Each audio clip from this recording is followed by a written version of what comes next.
नमस्कार मित्रांनो, श्री स्वामी समर्थ. देवाचा वास आपल्या घरात कायम राहण्यासाठी घराचे व देवघराचे हे महत्त्वाचे नियम प्रत्येकानं पाळायलाच हवेत. आपल्या या एका चुकीमुळे देव आपल्या घरात वास करत नाही. देवपूजा करताना पूजेचे नियम माहीत नसल्यामुळे 90 लोकांकडून ही चूक घडते आणि पूजेचं फळ मिळत नाही. आणि या चुकामुळे देव घरात वास करत नाही. तर कोणते आहेत ते महत्त्वाचे नियम जे आपल्याला माहीत असणे खूप आवश्यक आहे? देवघर हे देवाचं घर आहे, मग त्या बाबतीत आपण काळजी घेणे खूप गरजेचं आहे. आपले देवघरात कोणकोणते देव असले पाहिजे आणि ते कसे ठेवावेत हे आपल्याला माहीत असले पाहिजे. देवघर हे आपल्या घरातले महत्त्वाचा भाग आहे. ज्या घरात देवघर नाही त्या घराला घर पण नाही, त्या घराला शोभा येत नाही. बाहेर जाऊन कितीही देवदेव करा, देवपूजा करा, पण जर तुमच्या घरातच तुमच्या देवांना जागा नसेल तर तुमची पूजा भक्ती कशी सार्थकी लागेल? म्हणून आपल्याला घरात छोटूशी का होईना देवघर पाहिजे. घरात देवघर असल्यामुळे आपल्या घरातली वातावरण एकदम प्रसन्न आणि उत्साहित राहते. या माहितीमध्ये आपण देवघराचे महत्त्वाचे नियम पाहूयात. त्याआधी तुम्ही कमेंट बॉक्समध्ये श्री स्वामी समर्थ लिहायला विसरू नका. सोबत चॅनलला सबस्क्राईब करा. स्वामी कृपेने तुमचे सगळे इच्छा पूर्ण होतील. 1. देवघर भिंतीला किंवा आपण जे लाकडी पाटकर वापरतो त्यांना लाल रंग किंवा केशरी रंग असावा. देवघर नेहमी स्वच्छ आणि प्रसन्न ठेवायचे. देवघरात धूळ साचता कामा नये. देवांना आंघोळ घालण्याचे पाणी हे देखील स्वच्छ आणि निर्मळ असावे. आपण जे पाणी पितो त्याच पाण्याने देवाला आंघोळ घालावी. देवाने आंघोळ घातलेले पाणी एखाद्या झाडाला तुम्ही घालू शकता. ते पाणी पायदळी तुडवले जाणार नाही याची काळजी घ्यावी, कारण ते पाणी तीर्थ समजले जाते. ते पाणी तुळशीमध्ये विसर्जित करू नये, कारण त्यामध्ये आपण शिवपिंडीलाही अभिषेक करत असतो, आंघोळ घालत असतो आणि शिवपिंडीचे पाणी तुळशीमध्ये विसर्जित करू नये. तुळशी पूजामध्ये ते वर्जित आहे. आपल्या देवघरात कोणत्याही देवाची एकापेक्षा जास्त मूर्ती किंवा फोटो ठेवू नये. आपल्या घरातल्या देवघरात उजव्या सोंडेचा गणपती ठेवू नये, कारण उजव्या सोंडेचा गणपती शास्त्र खूप कठीण असते आणि त्यांची पूजा ही खूप कठीण असते. ते जर आपल्याकडून व्यवस्थित पाळले गेले नाही तर आपल्याला दोष लागू शकतो. म्हणून आपल्या देवघरात नेहमी डाव्या सोंडचा गणपती ठेवा आणि दररोज देवपूजा करताना प्रार्थना गणपतीची पूजा करावी. प्रथम गणपतीला आंघोळ घालावी. प्रथम गणपतीला आसन स्वस्थ करावे. प्रथम गणपतीला गंध लावावे. देवघरात नंदी नागासहित एकत्र महादेवाची पिंडी ठेवू नये, कारण आपण जेव्हा महादेवाच्या पिंडीवर अभिषेक घालतो तेव्हा त्या अभिषेकाचे पाणी नंदीवर पडते. नंदी हा महादेवाचा शिष्य आहे. ते पाणी नंदीवर पडल्यामुळे त्याचा कोप होतो आणि त्यामुळे आपल्याला संकट उद्भवू शकतात.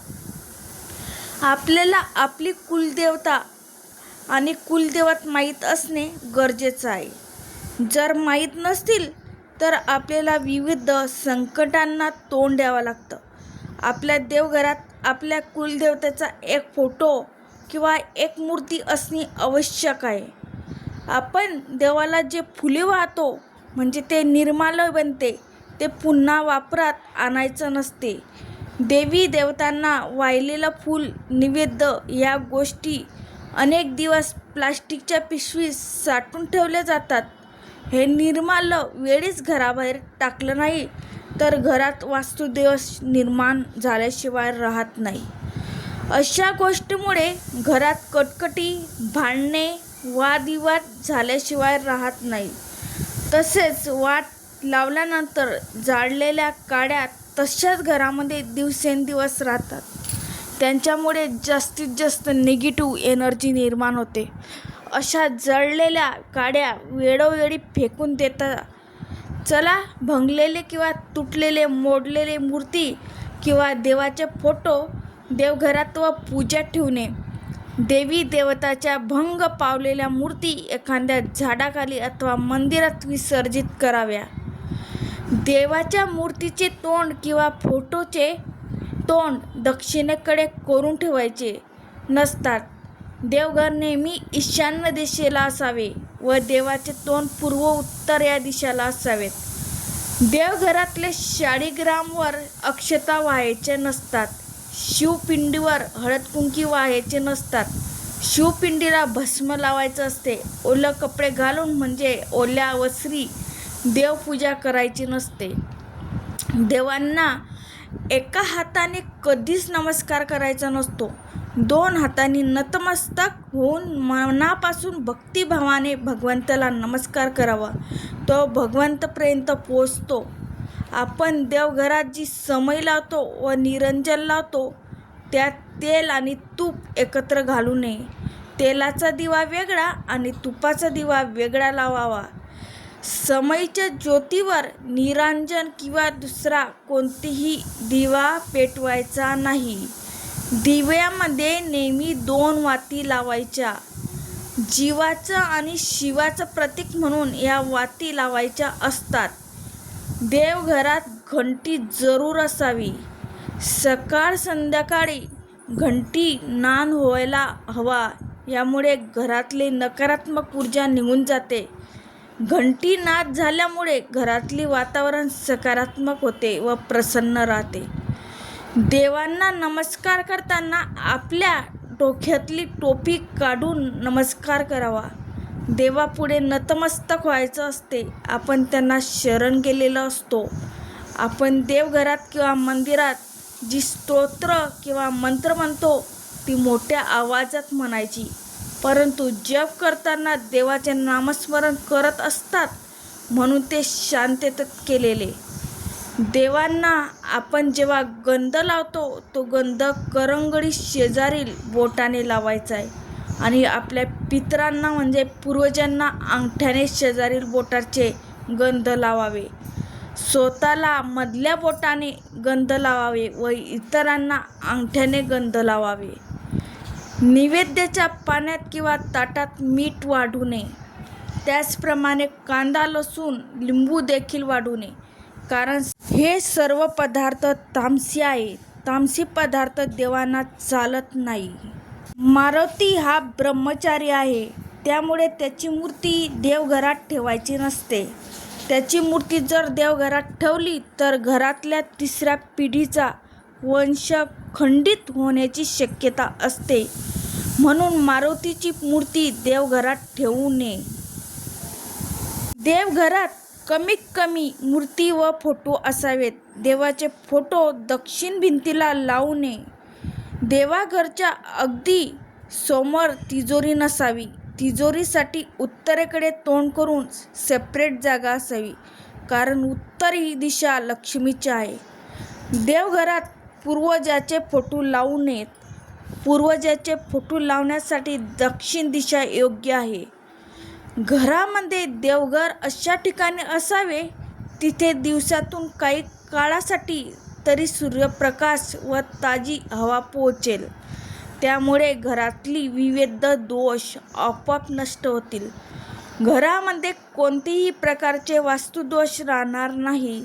सूर्यप्रकाश घरामध्ये आल्यामुळे घरातले वातावरण प्रसन्न आणि निर्मळ होऊन जाते. देवघरात पांढरी संगमवर फरशी बसावी. देवघरात बाळकृष्णाची मूर्ती जरूर ठेवावी. घरामध्ये अन्नपूर्णा मातेची मूर्ती जरूर असावी. यामुळे घरामध्ये अन्नधान्याची कधीही कमतरता भासत नाही. तसेच देवघरामध्ये कुलदेवीचा टाक असणे अत्यंत आवश्यक आहे. देवघरामध्ये लक्ष्मीची चांदीची किंवा पितळेची मूर्ती असणे देखील आवश्यक आहे. माता लक्ष्मीची आपल्याकडून सेवा झाली पाहिजे, म्हणून महालक्ष्मीची मूर्ती आपल्या घरी कमळावर आसनस्थ असलेली असावी. लक्ष्मीची मूर्ती उभी असलेली घरामध्ये ठेवू नये. ती कमळामध्ये विराजमान आहे अशीच मूर्ती घरामध्ये ठेवावी.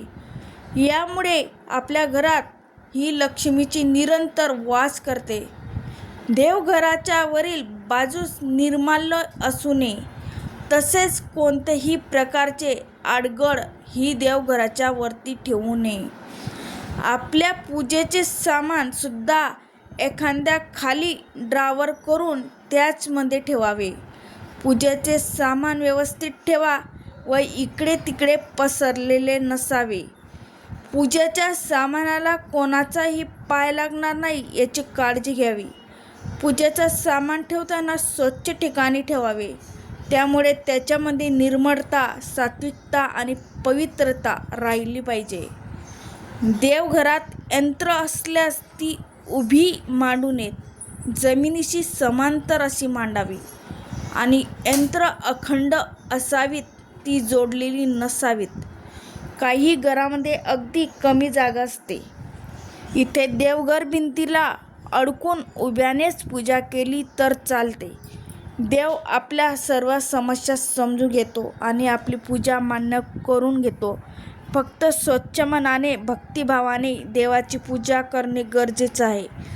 देवघरातली समई दिवा आग्नेय कोपऱ्यात ठेवावे. तसेच धूप, अगरबत्ती वायव्य कोपऱ्यात ठेवावे. कारण आग्नेय कोपऱ्यात अग्निदेवतेचा वास असतो व वायव्य कोपऱ्यात वायुदेवतेचा वास असतो. त्याचमुळे हे कारण अतिशय योग्य मानले जाते. कोणी भेट म्हणून दिलेले देव किंवा देवाचे फोटो, सापडलेले देव, तसेच बुडीत घराण्यातून आणलेले देव आपल्या देवघरात ठेवू नयेत. कारण आपण त्या देवाची जी काही सेवा किंवा पूजा करतो ती आपल्याला लागू पडत नाही. ती सर्व सेवा ज्याचे देव आहेत त्यांना लागू पडते. अशा प्रकारे देवघरात पाळावयाचे महत्त्वाचे नियम आपल्या देवघराच्या बाबतीत पाळायचे आहेत. असं काही नियम पाळल्याने आपल्या देवघरात प्रसन्न वाटते आणि आपल्या घरात देखील शांतता राहते. आपल्या घरातले लोक नेहमी आनंदी राहतात. घरात नेहमी देवीचा आशीर्वाद असतो. आपल्या घरात देवाचा वास असतो. देव आपल्या घरात वावरत असतात. त्यामुळे त्यांचे घर आपण नेहमी सुंदर आणि सुशोभित ठेवले पाहिजे. तर माझ्या मित्रमैत्रिणींनो, जर तुम्हाला ही माहिती आवडली असेल तर व्हिडिओला लाईक करा, शेअर करा आणि तसेच नवीन व्हिडिओ पाहण्यासाठी चॅनलला नक्की सबस्क्राईब करायला विसरू नका. श्री स्वामी समर्थ.